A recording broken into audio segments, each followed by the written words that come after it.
गांव धर्मपुर के बारे में एक पुरानी बात मशहूर थी। हर घर की दहलीज होती है, पर एक दहलीज ऐसी भी होती है जिसे पार नहीं करना चाहिए। गांव के पुराने हिस्से में एक टूटा हुआ घर था।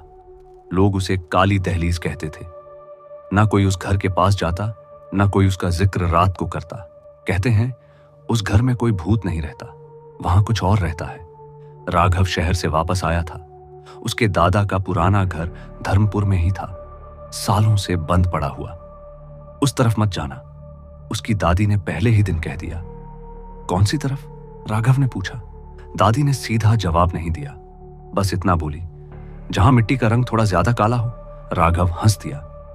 दादी, आजकल कोई ऐसी बातों पे बिलीव नहीं करता। दादी ने उसकी तरफ सीधा देखा। वह बिलीव पे नहीं रुकता। 2 दिन तक सब नॉर्मल रहा। गांव शांत था। रात को सिर्फ जुगनू और दूर से कुत्ते भौंकने की आवाज आती। तीसरी रात राघव को नींद नहीं आई। वह बाहर निकल आया। ठंडी हवा चल रही थी। चलते चलते वह गांव के पुराने हिस्से तक पहुंच गया और फिर उसने देखा एक घर टूटा हुआ, दीवार का रंग काला और सबसे अजीब, दरवाजे के आगे मिट्टी बिल्कुल अलग थी, जैसे जलकर काली हो गई हो। राघव रुक गया। यही होगा, उसने धीरे से कहा। वह आगे बढ़ा, दहलीज तक, बस एक कदम दूर। तभी उसे महसूस हुआ अंदर से ठंडी हवा नहीं बल्कि खालीपन आ रहा है, जैसे अंदर कुछ नहीं फिर भी कुछ है। राघव ने पैर उठाया दहलीज पार करने के लिए। रुक जा, आवाज उसके पीछे से आई। राघव ने मुड़कर देखा, कोई नहीं। फिर उसने दहलीज की तरफ देखा। मिट्टी पर एक पतली सी लकीर बनी हुई थी, काली, बिल्कुल सीधी। उसने पैर वापस खींच लिया। पागल हो रहा हूं मैं, वह बोलकर वापस मुड़ गया। अगली सुबह उसने दादी से पूछा, वह पुराना घर? दादी चुप हो गई। वहां क्या है? दादी ने धीरे से कहा, वहां घर नहीं है। फिर? वहां सिर्फ दहलीज है। राघव ने भौहें चढ़ाई। मतलब? दादी ने उसकी आंखों में देखा। जो अंदर है वह घर के बाद शुरू होता है। राघव ने तय किया कि वह दोबारा जाएगा। इस बार दिन में। धूप तेज थी, सब कुछ नॉर्मल लग रहा था। वह फिर उस घर के पास गया। इस बार कोई डर नहीं था। दहलीज तक आया और सीधा अंदर कदम रख दिया। अंदर कुछ भी नहीं था, ना कमरा, ना दीवार, ना छत, सिर्फ अंधेरा। राघव ने पीछे मुड़कर देखा। गांव गायब था, बस काली जमीन और खामोशी। यह क्या है?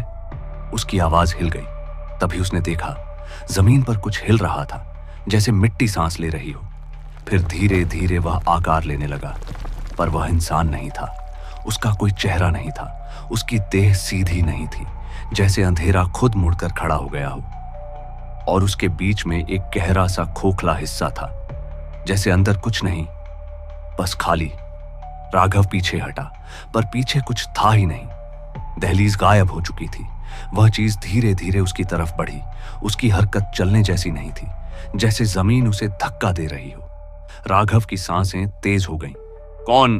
क्या है तू? कोई जवाब नहीं, बस वह खाली हिस्सा और गहरा हो गया, जैसे वह राघव को खींच रहा हो। तभी राघव को दादी की बात याद आई। दहलीज पार मत करना। उसने पीछे देखने की कोशिश की और उसे एक पतली सी लाइन दिखी, काली, बिल्कुल वही दहलीज। वह भागा सीधा उस लाइन की तरफ। उसने छलांग लगाई और वह बाहर गिर गया। सांस फूल चुकी थी। घर वापस नॉर्मल था। दीवार, दरवाजा, गांव, सब वापस। राघव ने पीछे मुड़कर देखा। दरवाजा बंद था, जैसे कभी खुला ही नहीं। उस रात राघव ने दादी को सब बताया। दादी ने बस इतना कहा, अब वह तुझे जानता है। राघव का गला सूख गया। मतलब? दादी ने धीरे से कहा, दहलीज एक तरफ से नहीं होती। उस रात राघव को नींद नहीं आई। सुबह जब वह उठा, उसके कमरे के दरवाजे के नीचे एक पतली सी काली लाइन बनी हुई थी, बिल्कुल सीधी, बिल्कुल वैसी ही। और उस लाइन के उस पार अंदर से ठंडी नहीं, खाली हवा आ रही थी। कहानियों में छुपा एक डर, सराज के साथ राज बने सफर।